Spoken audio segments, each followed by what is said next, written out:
In the shadow of a fractured moon, Mira knelt on the blackened earth of Erebos 9, a planet so hostile that even its name was spoken with caution.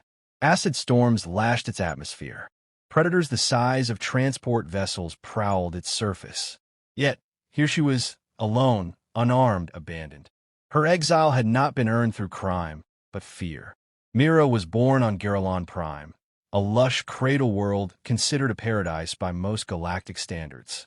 But she wasn't like the others. From the moment she could walk, she moved faster, struck harder, survived longer. Her physiology, born from an ancient splice of unregulated Deathworld DNA, made her a pariah. As she grew stronger, more dangerous, the High Council made a quiet decision. She was too risky to keep, too powerful to kill outright, too human to understand. So they threw her into the wild. Mira stood, wiping dust and acid-slick grime from her face. Her muscles ached from the drop pod's crash, but nothing was broken. That was something. Her eyes scanned the terrain. Craggy ridges, twisted black vegetation, and heat-scorched bones littered across the cracked soil. Something had died here recently, and violently. She smiled, a thin, bitter curl of her lips. Good, she whispered to herself. Means something's alive. She needed water, shelter, and a weapon. Preferably in that order. Erebos 9 didn't forgive hesitation. With steady steps, she moved forward, following the trail of broken bone fragments and disturbed soil. Her enhanced senses, another gift from her forbidden lineage, registered vibrations in the ground. Something massive moved nearby. She knelt and pressed her palm to the earth. A rhythm, slow, deliberate, like footsteps. No, not walking. Stalking. She climbed a ridge, using her bare hands to pull herself up jagged stone. Below, in a shallow valley, a monstrous form moved. 12 feet tall at the shoulder, quadrupedal, with obsidian-colored plating over its body like natural armor. Its eyes glowed dull red in the haze. A Razorback Alpha. She'd seen holovids of the apex predators used in the military simulations, but this was the first time she'd faced one in the flesh. They were considered the top of Erebos 9's brutal food chain, pack hunters with hyperintelligence and coordinated tactics. But this one was alone. Wounded, she realized. Blood, a viscous, dark fluid, leaked from a gash along its flank. A recent fight. It hadn't seen her yet. She should have fled. Any sane being would. But Mira crouched there, heart pounding, not with fear, but with something else. Curiosity. Challenge. She slid down the ridge slowly, her step silent. Drawing closer to the beast, she crouched behind a twisted tree trunk, analyzing it. She didn't have a weapon, but if she could get on its back, if she could reach the wound. The Razorback's ears flicked. It sniffed the air. Then it turned. Their eyes met. For a moment, time stilled. Predator. Survivor. The Razorback did not charge. It watched. Evaluating. So did she. Mira stood upright, hands out, non-threatening. Then, in a sudden movement, she stepped closer. The Razorback snarled. Easy, she said, voice calm but steady. You're not the only killer here. It lunged. Mira ducked low, narrowly missing the swipe of its claw. She dashed to the side, grabbed a shard of jagged bone from the ground, and launched herself toward its wounded flank. The Razorback twisted, but too late, Mira jammed the shard deep into the injury. The creature howled, spinning and knocking her aside with a back leg. She hit the ground hard, rolled, came up gasping. Blood gushed from the wound now. It turned to charge again, then paused. It looked at her. She met its gaze again, breathing heavy. Something passed between them. The Razorback took a step forward, then stopped. Its snarl turned into a rumble. A sound like thunder, but not aggressive. Curious. Mira took a step forward too, arms raised. Her instinct screamed at her to run, but she didn't. Instead, she knelt slowly. The Razorback approached, sniffing her. She reached out. It didn't bite. She touched its flank gently, near the wound. It's okay, she said softly. And the Razorback, the terror of Erebos 9, the apex predator of nightmares, let her.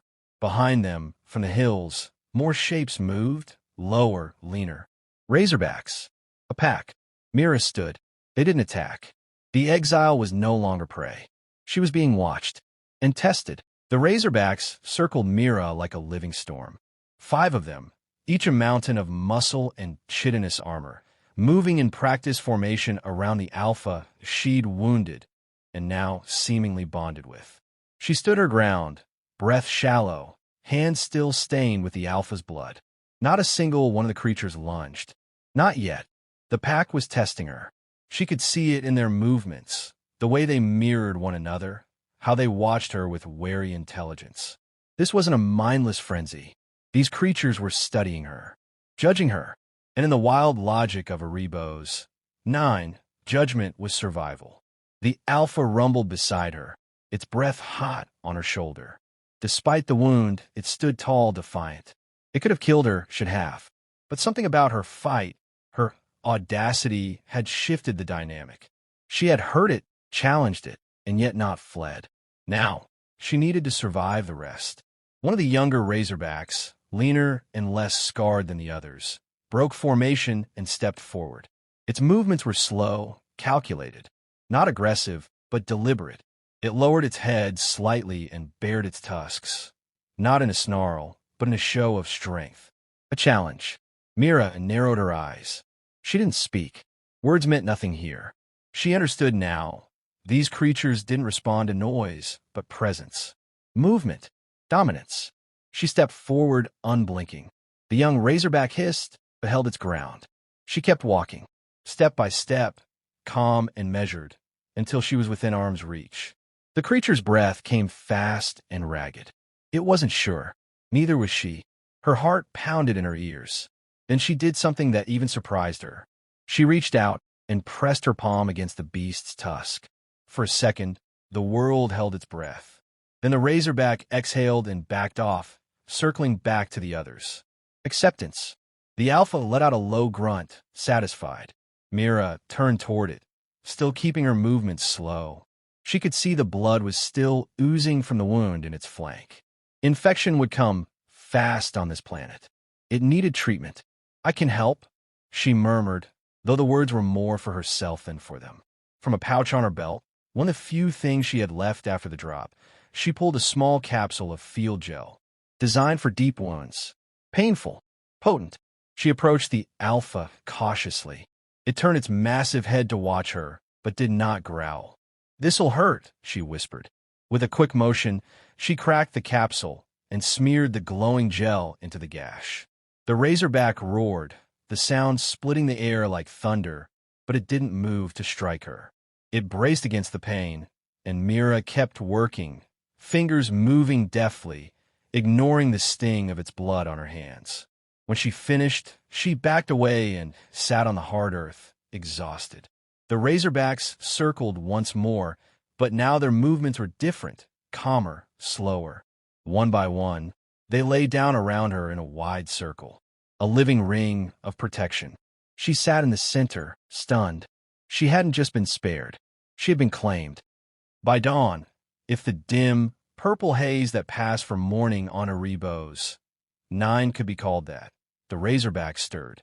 Mira had not slept, but she had rested, her back to the alpha's warm, rising flank. Despite herself, she felt safe. It was a lie. This planet, this pack, none of it was truly safe. But for the first time since her exile, she didn't feel alone. The pack moved with purpose. Hunting, patrolling. Mira followed. The Razorbacks never waited for her, but they never left her behind either. They moved as if she was expected to keep up, and she did. Her body ached. Her lungs burned in the acrid air, but she matched their pace. As the hours passed, she began to read their signs. A low grunt meant caution. A shoulder nudge meant move. A tail flick signaled danger ahead.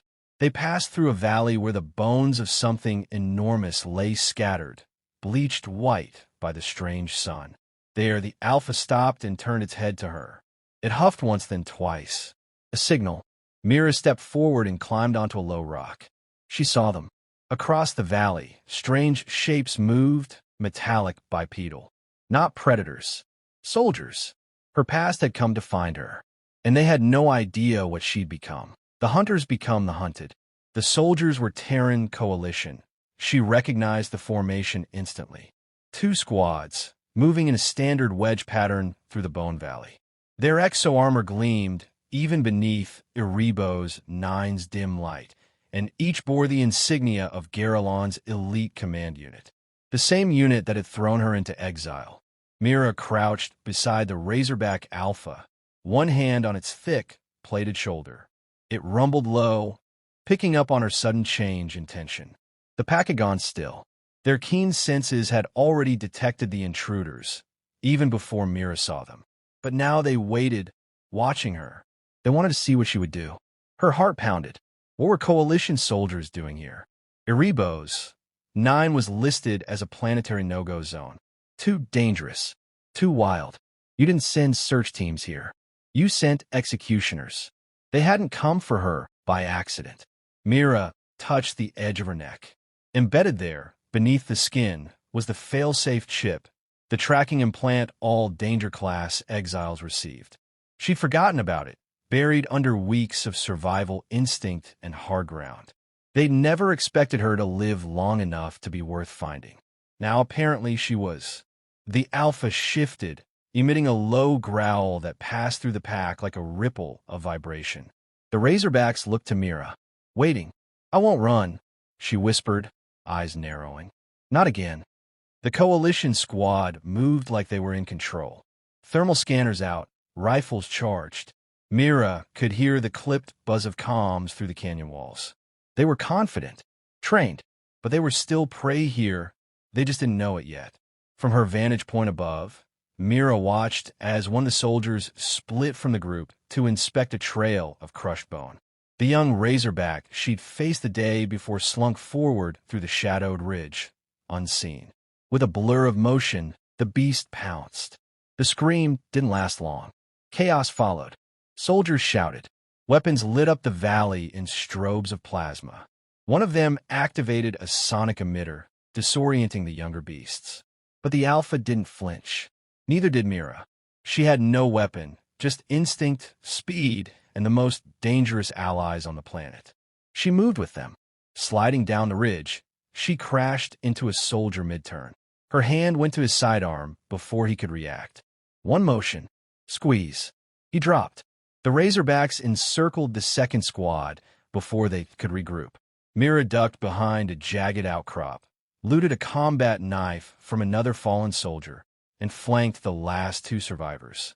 "Hold fire." "What the hell is this?" one of them barked. "These things don't hunt in coordination like this." "Wrong," Mira said, emerging behind them. They turned, too late. Afterward, Mira stood among the wreckage.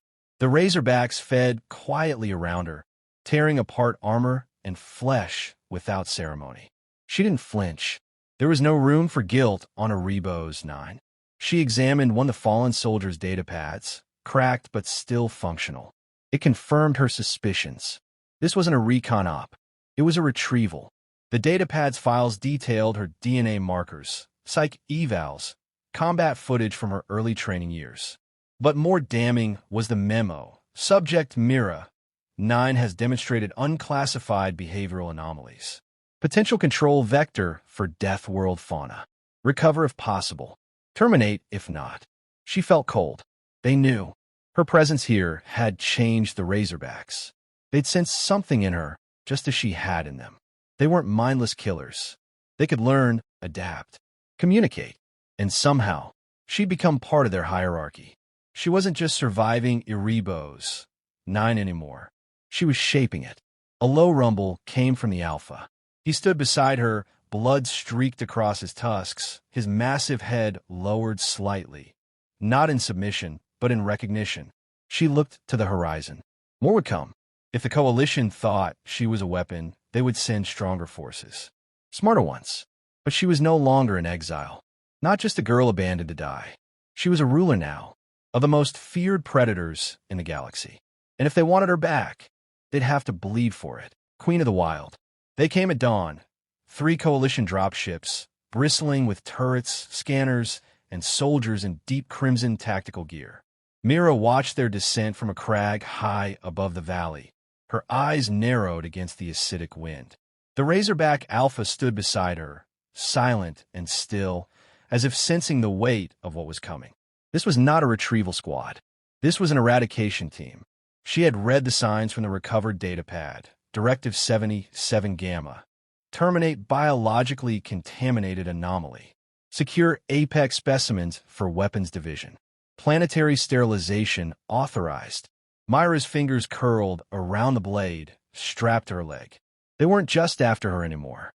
They wanted everything. The Razorbacks, the planet, the life they had no right to understand. She had become the reason they feared Erebos 9. And now, she would become the reason they feared ever coming back. The Razorbacks moved with eerie discipline.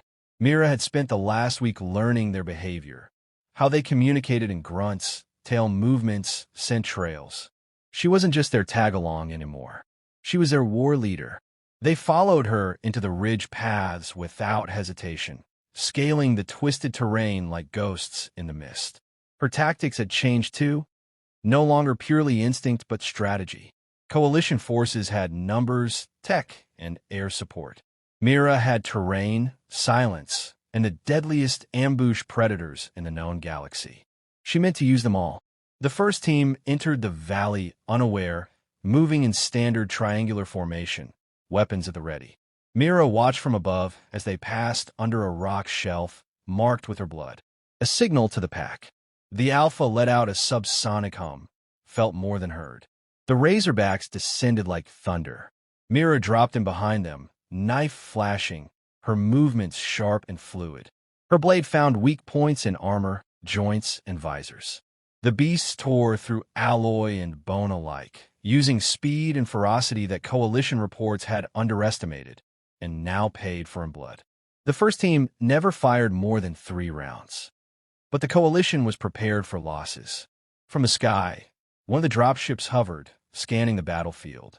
Mira cursed and ducked behind a corpse. Blue-white search beams lit the rocks like falling stars. Then came the chemical rounds, gas designed to sedate or kill anything with organic tissue. The Razorbacks reeled, snarling and coughing. Mira pulled the rebreather from a fallen trooper and sprinted through the haze. She reached the Alpha, who was staggering but still upright. She pressed her forehead to its thick skull. "We're not done yet," she whispered.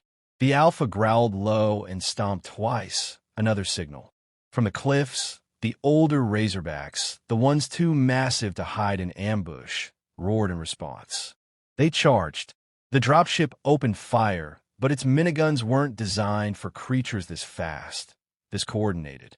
One Razorback leapt onto the wing, tusks tearing through the alloy, while another rammed the landing struts, unbalancing the aircraft. Mira ran beneath it all, bullets screaming past her as she launched herself into the open hatch before it could seal. Inside, a pilot and 2 engineers turned in shock. She didn't give them time to react. The dropship crashed in fire and screaming metal minutes later, a plume of smoke rising across the valley. The Razorbacks howled their victory cry, echoing against the canyon walls like a warning to the heavens. Mira limped from the wreckage, bloodied but alive, dragging with her a black case marked with the Coalition's highest security clearance. She cracked it open on the ridge. Inside, blueprints, genetic codes, neural harnesses, implant schematics. They weren't here to kill the Razorbacks. Not really. They were here to domesticate them, to turn them into weapons, to erase their wildness and mold them into tools of war. She stared down at the data in silence. Then she tossed it into the fire. This wasn't a war for survival anymore. It was a war for freedom. Days passed. The Coalition did not return. Not yet, but Mira knew they would. So she began to prepare, not just for the next fight, but for the future. She marked the borders of the Razorback territory with signs of warning, taught the pack to recognize the scent of metal and synthetic oil. She mapped tunnels, choke points, nests. She trained the younger Razorbacks in ambush patterns. They learned faster than she expected. They adapted because she taught them to. The death world had changed her, sharpened her, but she had changed it too. At dusk, she stood atop the high ridge, wind cutting across her armor-scarred body, her eyes scanning the horizon. The Alpha stood beside her, no longer dominant over her, but beside her. Equal. Queen of the Wild. Not by birth. By right. Into part 1.